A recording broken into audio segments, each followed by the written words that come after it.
Well, hello. Once again, this is me, Leonard Wells, broadcasting as usual from Haslingden, just north of Manchester, here in the UK, on Thursday the 13th of January 2011.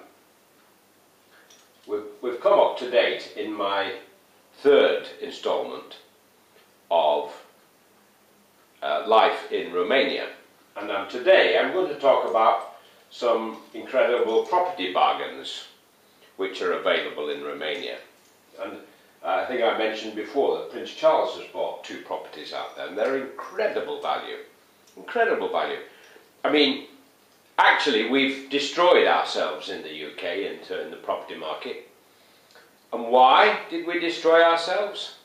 Well, one of the 7 deadly sins is greed, and we all succumb to it, whether it was bankers lending money like there was no tomorrow, people buying houses solely with the intention of making a killing when the price went up, people buying to let so that the income from the letting would pay for the mortgage, so they were buying houses with no money. Estate agents who were on a fixed percentage commission were happy all the way to the bank. And so when, of course, eventually, as it would, the property market collapsed, we're all crying in our beer now. We're trying to sell our houses and we can't. And it was as obvious to me as the day was long, but somehow the government seemed to think that it was a good thing. But the same thing has come round about in most other countries in Europe, particularly in Romania.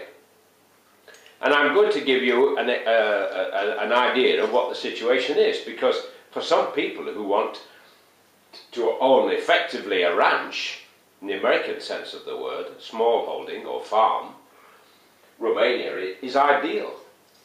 And living there is quite cheap, and it's within the EU, so most regulations apply about money. For example, if you're a pensioner, the UK government has to continue keeping up your pension, including the increases. It can't backtrack after you've paid your money out. It can't turn around and find a way to reduce it, even though it might like to.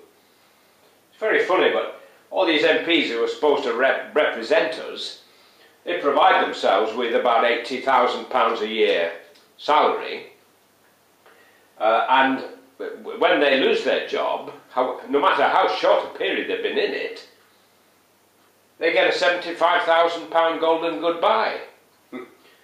But when they're talking about what they pay the pensioners who've worked all their lives and paid for a pension, they think £120 a week is adequate. Isn't it strange? Isn't it odd? Isn't it ruddy well human?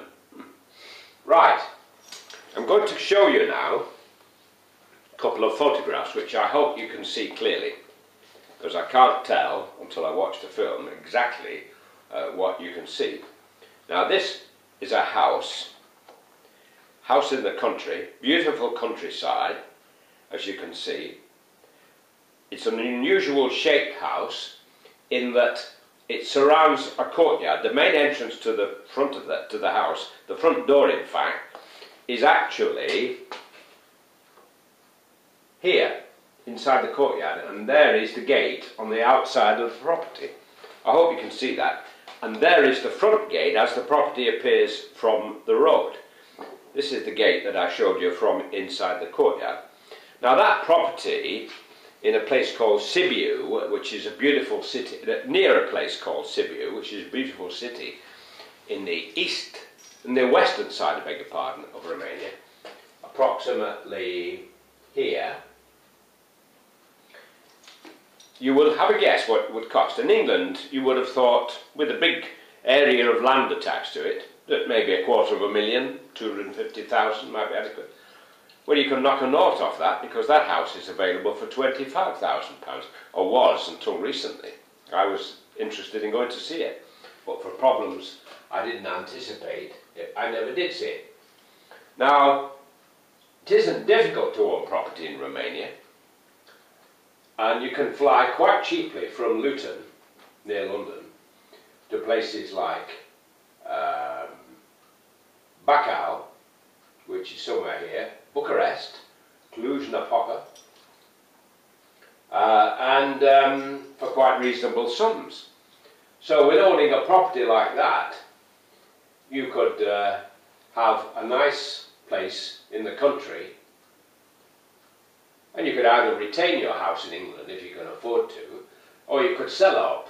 Let's say you got 100,000 for a property in England, that's if you can find a buyer at that price, and then bought, say, this house in Sibiu for 25, you'd have a few bob over.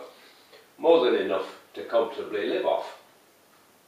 And if you're interested, you can send me a message through the system, through YouTube, and I'll put you in touch with other properties.